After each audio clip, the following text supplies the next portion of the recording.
नमस्कार दोस्तों, स्वागत है आपके अपने YouTube चैनल मेहरा क्लासेस में। और सब लोग कैसे हैं?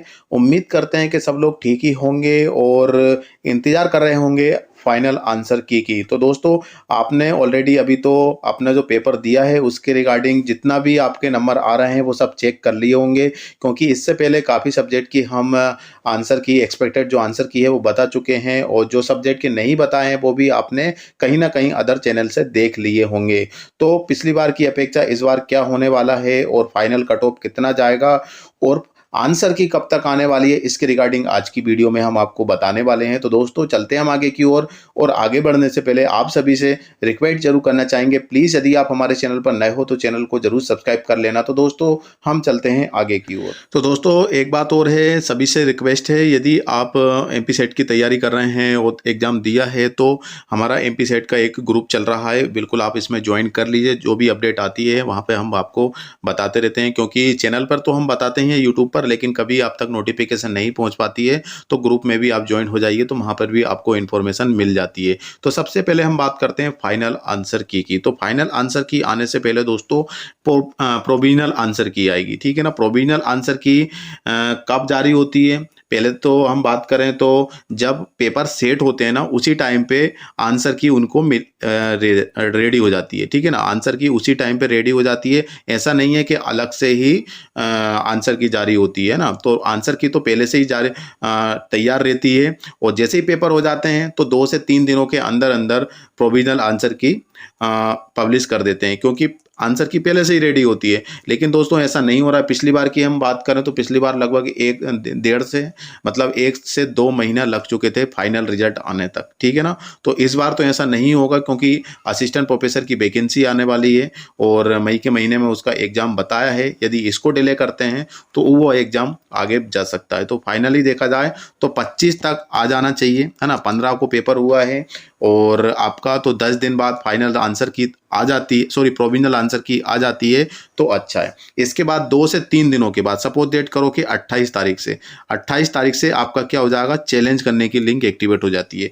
चैलेंज करने की जो लिंक एक्टिवेट होती है वो 7 दिन के लिए होती है, 7 डे में होती है। 7 डे तक हम इसमें कर सकते हैं। जैसे कि 28 तारीख से लिंक एक्टिवेट होती है तो 2 दिन ये और एक 31, 3 और मतलब 3 और 4, 3, 7, हाँ 3 या 2 तारीख तक मैक्सिमम हम क्या मान लेते हैं कि 5 जनवरी तक क्या चलेंगे, हम चैलेंज कर सकते हैं, ठीक है ना।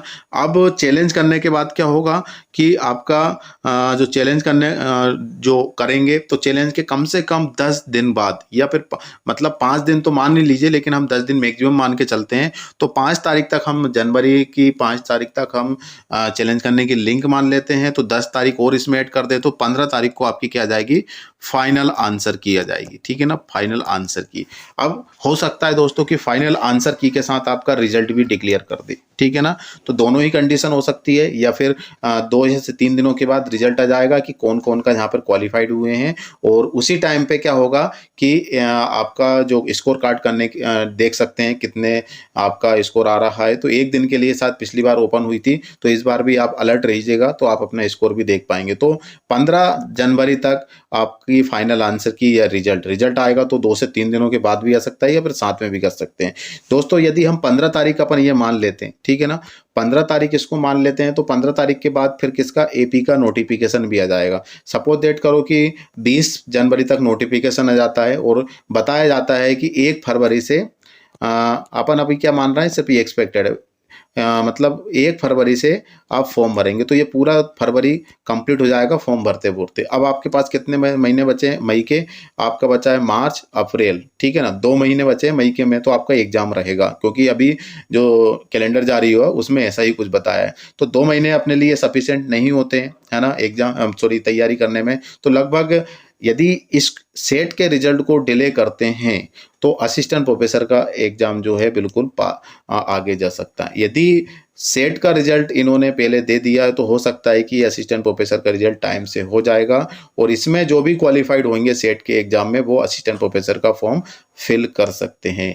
और यही है दोस्तों सिंपल सा लॉजिक है, जब पेपर सेट होते हैं तो आंसर की उसी टाइम पे रेडी हो जाती है, तैयार हो ही जाती है, कौन सा ऑप्शन का कौन सा आंसर सही है, ठीक है ना। तो इस तरीके से हो जाता है। बस 2 से 3 दिनों के बाद प्रोविजनल आंसर की, फिर इसके बाद चैलेंज करने के लिंक, और इसके बाद फाइनल आंसर की मतलब रिजल्ट भी आ जाता है। और आपको पता ही है कि न्यू कैलेंडर में मई के महीने में आपका असिस्टेंट प्रोफेसर फेज 1 का एग्जाम है, तो इसके चलते हुए ही ये नोटिफिकेशन मतलब रिजल्ट तो इनको जल्दी देना चाहिए। लेकिन बात ये भी है दोस्तों कि अभी एमपी प्रोटेस्ट चल रहा है, आंदोलन चल रहा है, राज्य सेवा से संबंधित और असिस्टेंट प्रोफेसर से संबंधित कुछ मांग है उनकी, तो इसके चलते हो सकता है कि डिले हो जाए। बाकी इनको काम तो करना चाहिए, पीएससी को जल्दी से जल्दी आपका प्रोविजनल आंसर की चैलेंज करने की लिंक है, और इसके बाद आंसर की फाइनल दे देना चाहिए, ठीक है ना। क्योंकि टाइम पिछली बार जितना हुआ है इस बार इतना नहीं होना चाहिए, क्योंकि पिछली बार 1 से 2 महीने लग चुके थे, और अभी जो 87 और 13% का जो रिजल्ट रुका हुआ है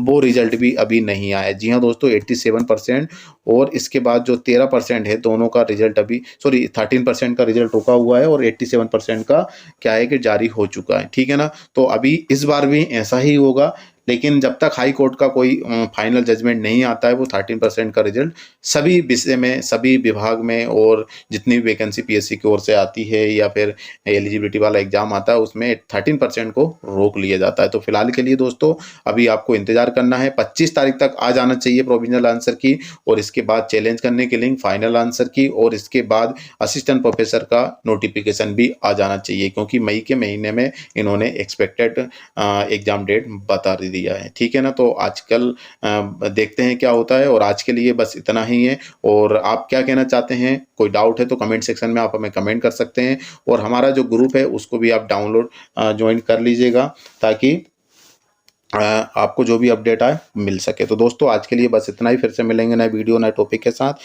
जब तक के लिए जय हिंद, जय भारत।